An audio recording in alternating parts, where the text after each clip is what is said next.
I thought I would talk a little bit about the hidden and the secret teachings of Tantric Buddhism. There's that which is naturally obscured or hidden from us, and there is that which is intentionally kept secret. Now, in religion and spirituality in general, then they do say that some people are able to see into the future and see into the past, but we don't need to go there in order to understand this point. These days, we are able to see back in time. We can see the way the universe was many hundreds of millions or even billions of years ago. Using scientific advancement and technology, we can predict with great accuracy the trajectory of an object orbiting the sun. We can predict almost exactly where it will be and at what time it will reappear. The Buddha had two principal disciples. One was called Shariputra. So Shariputra had achieved the state of an arahat. And that means that Shariputra had various special abilities. So Shariputra's mother had died, and he wanted to know where she was reborn. He looked everywhere and he couldn't find her. And so he asked the Buddha to do it for him. And of course the Buddha, being a fully enlightened being, had no obscurations. There are those,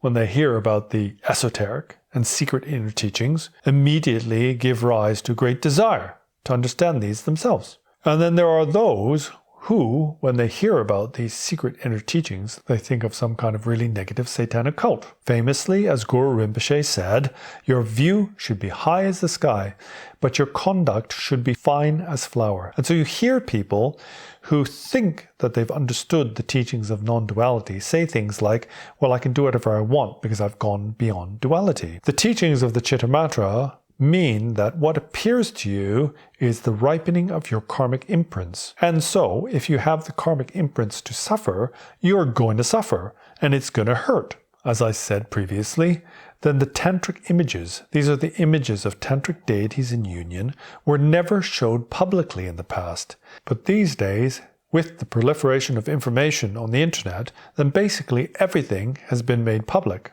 It's spiritual iconography. But on the outside, it just looks like some kind of weird pornography. These days, in Taiwan, there is an organization that is dedicated to discrediting Tibetan Buddhism. And the reason why they wish to discredit Tibetan Buddhism is because they see it to be a perverse form of Buddha Dharma. The teachings that there is no good or bad evolve out of an understanding of emptiness.